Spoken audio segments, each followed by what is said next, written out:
कहानी शुरू होती है एक छोटी सी फैमिली से, इसमें 3 लोग इंक्लूड होते हैं। कहानी का मेन कैरेक्टर एडम, उसकी वाइफ क्लेयर और उनका छोटा सा बेबी फिन होता है जो उन्हें बहुत प्यारा होता है। हमें पता चलता है कि वो लोग कुछ अरसा पहले ही आयरिश नामी एक गांव में रहने आते हैं जो जंगल के बिल्कुल बीच में होता है, यानी उनके आसपास कोई घर मौजूद नहीं होता। वो लोग वहाँ पर बिल्कुल तन्हा रहते हैं। उनके यहाँ आने की रीजन ये थी क्योंकि एडम का प्रोफेशन बायोलॉजिस्ट था। वो यहाँ पर रिसर्च करने आया था उन ट्रीज की जो मुर्दा हो या फिर बीमार हो। वो एक एक करके हर ट्री को चेक करता। जब उसे ये कंफर्म हो जाता कि ये ट्री डेड है या बीमार है तो वो उसको कट करवा देता। जो घर उनको दिया जाता था वो बिल्कुल जंगल के बीच में था। जंगल बहुत बड़ा था, बहुत भयानक था, बहुत खतरनाक था। उस घर के आसपास कोई मेन रोड, कोई सड़क भी नहीं निकलती थी, लेकिन उनको यहाँ पर आना था क्योंकि ये एडम का प्रोफेशन था। इसी चीज को पेशे नजर रखते हुए एडम और उसकी वाइफ यहाँ पर रहने के लिए एग्री हो जाते। जो घर उनको रहने के लिए दिया जाता वो मुकम्मल लकड़ी से बना था और पुराना भी था क्योंकि वो जंगल भी बहुत पुराना था। उन लोगों को यहाँ पर रहते अभी कुछ दिन ही होते हैं कि एडम को पता चलता है कि वहाँ पर रहने वाले रिहायशी उससे खुश नहीं थे। खास तौर पर वो उसके काम को सख्त नापसंद करते थे। जब भी एडम गांव में उन ट्रीज को स्टडी करने के लिए जाता, गांव के लोग आहिस्ता आहिस्ता उससे नफरत करना शुरू कर देते हैं। इस गांव में रहने वाला एक आदमी जिसका नाम कॉलम होता है, वो कई बार उनके घर पर आता है और वो एडम की वाइफ को समझाता है कि जो उसका हस्बैंड कर रहा है वो ठीक नहीं है, उसे बंद किया जाए क्योंकि वो बहुत गलत है और उसको नहीं पता कि वो ये इसके पीछे कितनी बड़ी रिस्क ले सकता है, कितना डेंजर हो सकता है ये। एडम की वाइफ उसकी बातें सुन लेती है। उसके बाद वो एडम को बताती है कि एक बार आपको उसकी बात सुन लेनी चाहिए कि वो क्या कहना चाहता है, लेकिन एडम उसकी बात को इग्नोर कर देता है और ये कह देता है कि ये सब मुझे यहाँ से भगाने की साजिश है और कुछ नहीं, क्योंकि एडम यहाँ पर इरादा करके आया था कि वो अपना काम किए बगैर यहाँ से नहीं जाएगा और वो किसी भी सूरत में अपने काम को अधूरा छोड़ना नहीं चाहता था। फिर हम देखते हैं कि कॉलम एडम की वाइफ को बार बार समझाने की कोशिश करता है। वो सब इसलिए कर रहा होता है क्योंकि कुछ साल पहले उसकी बेटी भी इसी जंगल में गुम हो जाती है जो दोबारा वापस कभी भी नहीं आती। उसकी बेटी की ना कोई डेड बॉडी मिली और ना वो उनको जिंदा मिली। उसकी वजह क्या थी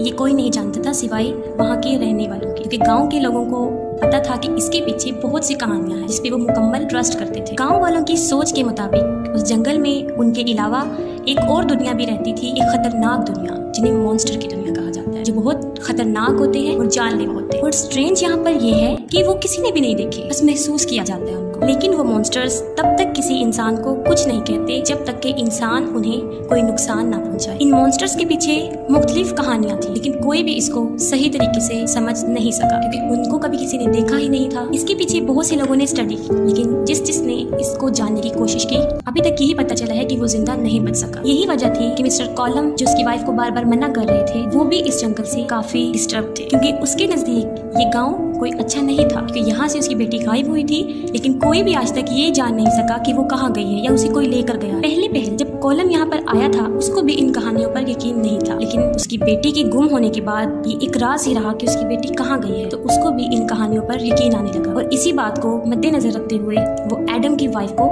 समझा रहा था कि वो यहाँ से चले जाए। लेकिन हमें ये पता है, हम इस बात पर यकीन रखते हैं कि ये इंसान की नेचर में शामिल है कि वो किसी की बात नहीं समझता जब तक कि खुद उस मसले से, उस बात से दो चार ना हो जाए, जब तक कि वो खुद उसका एक्सपीरियंस हासिल ना करे। एडम के साथ भी यही था, वो इन सबको फिक्टोरियस समझ रहा था, रियलिटी नहीं। अपनी स्टडी के दौरान एडम को यहाँ पर काफी अजीब चीजें महसूस और उसने देखी। वो जंगल में अपनी रिसर्च के लिए जाता है तो वो देखता है कि दरख्त में से ब्लैक तरह का लिक्विड निकल रहा है।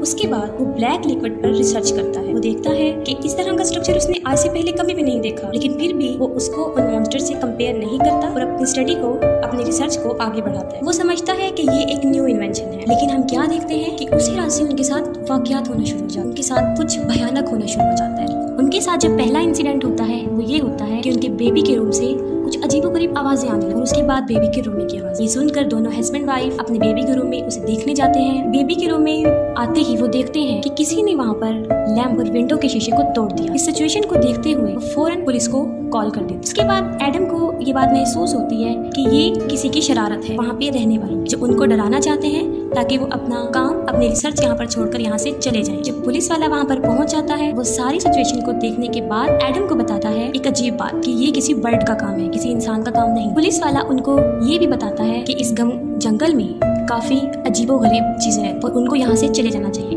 लेकिन एडम उसकी बात पर भी यकीन नहीं करता और क्लेयर उसकी बातों से डर जाती है। पुलिस वाले की बातें सुनने के दौरान एडम की वाइफ को याद आता है कि जब वो यहाँ पर आए थे उनके घर के विंडोज पर लोहे के बड़े बड़े रॉड लगे हुए थे। दिखने में ये चीज काफी अजीबोगरीब नजर आई, इसीलिए उसकी वाइफ ने वो सारे रॉड वहाँ से हटा दिए। उसकी वाइफ को उस जगह से खौफ आने लगता है और वो भी उन लोगों की बातों पे यकीन करना शुरू हो जाता है, लेकिन एडम उसको समझाता है कि ऐसा कुछ नहीं होता, ये सब उन लोगों की चाल है। फिर हम देखते हैं अगले दिन एडम अपने बेटे को लेकर मार्केट कुछ परचेजिंग करने जाता है और वो देखता है उन लोगों का रवैया तो काफी हैरान हो जाता है कि कोई भी उनको पसंद नहीं करता। गांव के लोगों का बिहेवियर देखकर वो काफी डिसहार्ट होता है और उनके आने जाने का जो रास्ता होता है वो बाकी लोगों से अलग रखा गया था। खरीदारी करने के बाद शाम को वो वापस अपने घर पर लौट कर आता है, लेकिन क्या देखा जाता है कि बीच जंगल में उनकी गाड़ी खराब हो और उसे अपने से ज्यादा अपने बेटे की फिक्र होती है जो कार में उसके साथ होता है, और उनकी गाड़ी ठीक नहीं होती और उनको वहीं पर शाम हो जाती है और शाम तक वो आवाजें और तेज होना शुरू हो जाती है। इसके बाद वो अपने प्रोटेक्शन के लिए डिग्गी खोलता है और उसमें से कुछ निकालता है। वो डिग्गी से सामान निकाल ही रहा होता है कि अचानक उस पर कोई चीज हमला कर देती है और वो डिग्गी के अंदर गिर जाता है और अंदर जाकर बेहोश हो जाता है और काफी देर तक वो वहीं पड़ा रहता है। और जब उसको होश आती है तो वो देखता है मैं तो डिग्गी में बंद हूँ और मेरा बेटा भी रो रहा है गाड़ी। तो अभी ये सोच ही रहा होता है कि उसको कुछ आहट महसूस होती है कि कोई गाड़ी के ऊपर चढ़ रहा है, कोई दरवाजा खोलने की कोशिश कर रहा है। वो अपने बच्चे की जान बचाने के लिए डिग्गी से निकलने की काफी कोशिश करता है, स्ट्रगल करता है, लेकिन ऐसा नहीं कर पाता। उसके बाद वो पिछली सीट को फाड़ देता है और उसमें से सुराख करके अपने बेटे को वहाँ से निकाल देता है और अपने बेटे की जान बचा लेता है। उसके बाद वो अपने बेटे को लेकर वापस घर आ जाता है और काफी डिसअपॉइंट होता है कि अब उसको भी ये कहानियां सच लगने लगी, उसके साथ लाइव इंसिडेंट हो चुका था। वो काफी अजीब होता है, अपने गन लेता है और फौरन पुलिस को फोन करता है। ये सब माजरा देखकर क्लेयर पूरी तरह डर जाती है। उसकी थोड़ी ही देर बाद हम देखते हैं कि घर में लाइट ऑफ हो जाती है और वो लोग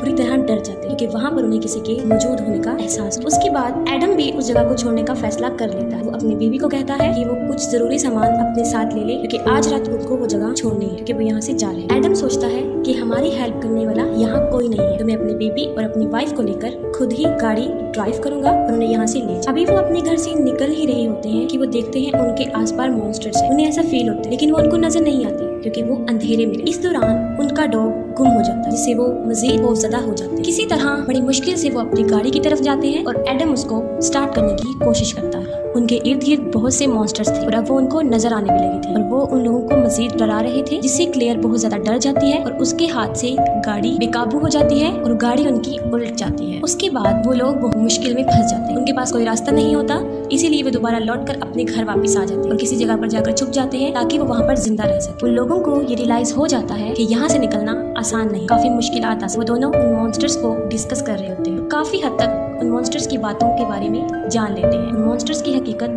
उन्हें पता चलना शुरू हो जाता है। क्लेयर उसे बताती है कि ये लोग रोशनी और अंधेरे से बहुत ज्यादा डरते हैं और उन्हें बर्दाश्त नहीं कर पाते। वो उसे बताती है कि जब हम यहाँ पर आए थे स्टार्टिंग में तो वो देखती है कि लोहे के रॉड वहाँ नजर थे। वो सोचती है कि ये वैसे ही किसी ने फजूल लगाए हैं, इसीलिए वो ये सोचकर उनको वहाँ से उतार कर फेंक देती है। लेकिन अब हमें पता चलता है कि वो क्यों लगाए गए थे, क्योंकि जो वहाँ पर रहता था उनसे पहले वो इस मसले से दो चार था, उसे काफी मुश्किलात आई थी। उसने अपनी सेफ्टी के लिए वो लोहे के रॉड वहाँ पर लगाए थे। वो मॉन्स्टर्स तादाद में इतने ज्यादा थे कि कुछ अंदाजा नहीं लगाया जा सकता। एडम और उसकी वाइफ जब ये सब बातें कर रहे होते हैं तो उन्हें अपने आसपास कुछ आहट महसूस होती है कि जैसे वहाँ पर मॉन्स्टर्स है। एडम उठता है और दरवाजे से बाहर झांकता है और देखता है कि वहाँ पर क्या चीज है। वो अभी देख रहा होता है कि अचानक से एक लंबी सी सुई उसकी आंख में चली जाती है। उसके बाद एडम बुरी तरह पीछे गिर जाता है क्योंकि उसकी आंख काफी जख्मी हो जाती है और उसमें से खून आने लग जाता है। और वो सुई किसने डाली थी? वो उन मॉन्स्टर्स का ही काम था। वो कहते हैं कि हमें सुबह तक जिंदा रहना है क्योंकि सुबह की रोशनी में वो कभी इन पर हमला नहीं कर सकेंगे और वो यहाँ से चले जाएंगे। लेकिन उनके ऊपर ये रात बहुत भारी थी और उनके लिए गुजारना काफी मुश्किल था। वहाँ पर लाइट मौजूद नहीं थी और ये देखते हुए एडम बेसमेंट में जाता है और रोशनी के लिए जनरेटर को स्टार्ट करना शुरू कर देता है। वो जनरेटर स्टार्ट कर रहा होता है कि उसको अपने अंदर कुछ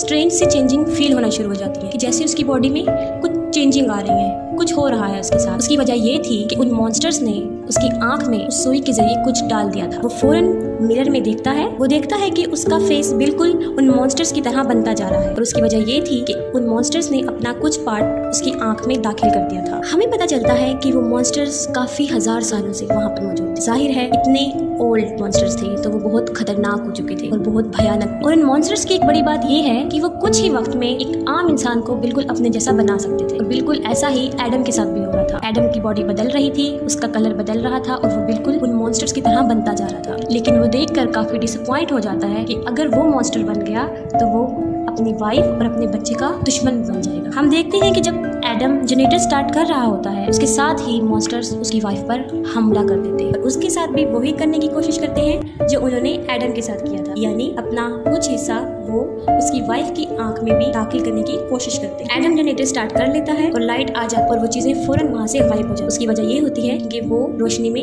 नहीं आती। एडम बिल्कुल चेंज हो रहा था, जैसे कि उसकी आंख, क्योंकि उन्होंने आंख में अपना हिस्सा शामिल किया था, उसकी आंख बिल्कुल बदल गई थी, उसका रंग बिल्कुल बदल गया था, लेकिन वो अंदर से एक इंसान ही था अभी तक। इसके बाद वो अपनी वाइफ के पास जाता है और वो उसको कहता है कि ये मॉन्स्टर्स हमें सिर्फ हमारे बेबी की वजह से तंग कर रहे हैं। उन मॉन्स्टर्स का यहाँ आने का मकसद फिन को यहाँ से ले जाना। हम ऐसा करते हैं कि उसको प्रोटेक्ट कर लेते हैं, उसको हम अलमारी में छुपा देते हैं और इस तरह वो बच्चे को अलमारी में रख देते हैं। कुछ देर के लिए वहाँ पर अमन हो जाता है, लेकिन थोड़ी ही देर बाद वो नोट करते हैं कि अलमारी में से उनके बच्चे की आवाज़ नहीं आ रही और वो काफ़ी एजिटेटेड हो जाती है, वरी हो जाती है और एडम की लाख मना करने के बाद भी वो उस अलमारी के दरवाजे को खोल देती है जहाँ पर उनका बच्चा लेटा होता है। वो जैसे ही अलमारी खोलती है वो एक अजीब चीज देखती है, एक बहुत भयानक मॉन्स्टर्स, एक काले रंग का मॉन्स्टर्स उनके बच्चे को वहाँ से ले जा रहा है। हालांकि अलमारी में से कोई ले जाने की जगह नहीं थी, तो वो कहाँ से ले जा रहा था? वो दीवारों में से उनके बच्चे को ले जा रहा था। वो दोनों अपने बच्चे को बचाने की काफी कोशिश करते हैं, उसके पीछे भागते हैं, लेकिन नाकाम रहते हैं क्योंकि वो मॉन्स्टर्स उनके बच्चे को वहाँ से लेकर भाग जाता है। वो मॉन्स्टर्स उनके बच्चे को जंगल में लेकर जाता है। एडम की हालत कुछ ठीक नहीं होती, इसीलिए उसकी वाइफ अपने बच्चे को ढूंढने के लिए उस मॉन्स्टर्स के पीछे जाती है। कुछ दूर चलने के बाद वो देखती है कि उसके बच्चे को एक तालाब में फेंक दिया है। ये देखकर वो फौरन अपने बच्चे को बचाने के लिए उस तालाब में कूद जाती है और वहाँ से अपने घर आ जाती है अपने बच्चे के साथ। वो अपने बच्चे को लाकर एडम के हाथ में देती है। एडम अपने बच्चे को लेता है और वो नोटिस करता है और कहता है अपनी वाइफ को कि ये हमारा बच्चा नहीं है। हालांकि वो बच्चा बिल्कुल उनके बेटे जैसा ही था, लेकिन ये एडम को नजर आ रहा था कि ये उनका बच्चा नहीं है। एडम के साथ शायद इसलिए ऐसा हो रहा था क्योंकि वो भी अब उन मॉन्स्टर्स की तरह बनता जा रहा था, क्योंकि वो बीमार हो गया था। इसीलिए वो उस बच्चे को मारने की कोशिश करता है। ये देखकर उसकी वाइफ उस पर हमला करती है, उसे जख्मी कर देती है और अपने बच्चे को लेकर वहाँ से भाग जाती है। उसकी बीवी सोचती है कि शायद अब एडम भी उन मॉन्स्टर्स की तरह बन गया है, इसीलिए वो उसको वहाँ से लेकर भाग जाती है। साथ ही एडम भी अपने बच्चे की और बीवी की तलाश में निकल जाता है। हमने आपको बताया था एक शख्स कॉलम जिसकी बेटी जंगल में गुम हो गई थी। अब वो बच्ची सामने आ जाती है और एडम का बच्चा उसके हाथ में होता है। उसके बाद देखता है वो चारों तरफ से उसको मॉन्स्टर्स ने घेर लिया है और वो उन सबसे लड़ता है और अपने बच्चे को उनसे ले लेता, क्योंकि वो सोच रहा था कि उसकी बीवी के पास जो बच्चा है वो उनका नहीं है। उसके बाद एडम को उसकी बीवी और उसका बच्चा मिल जाता है। वो उसको यकीन दिलाता है कि तुम एक दफा मेरे ऊपर भरोसा करो और देखो ये बच्चा हमारा नहीं है। उसकी बीवी के लिए ये सोचना काफी मुश्किल था, क्योंकि वो बिल्कुल बच्चा उनके अपने बच्चे जैसा था, हुबहू, वही कपड़े, वही चेहरा। लेकिन वो एक आखिरी बार एडम पे भरोसा करती है और उसके सामने आ जाती है। उसके बाद वो बच्चा जो एडम के पास होता है वो उस बच्चे को लेती है और वहाँ से फौरन भाग जाती है। एडम वहाँ पर खड़ा रहता है और फौरन वहाँ पर सब मॉन्स्टर्स आ जाते हैं, उस पर हमला कर देते हैं और उसको जान से मार देते हैं। उसके बाद दोबारा रात हो जाती है। एडम बिल्कुल सही कह रहा था कि वो बच्चा उनका नहीं है, क्योंकि मॉन्स्टर्स धूप में जल जाते हैं, इसलिए वो बच्चा उस धूप में जल गया था। एडम का अंदाजा बिल्कुल ठीक था कि अगर वो अपने बच्चे को वहाँ छोड़ देती, उस बच्चे को ले जाती, तो वो अपने हकीकी बच्चे को वहाँ पर खो देती। ऐसा उन्होंने इसलिए किया था क्योंकि उन मॉन्स्टर्स का टारगेट होता है कि बच्चे को उठाकर ले जाते हैं और उन्हें अपनी दुनिया में ले जाते हैं, लेकिन इस बार वो नाकाम।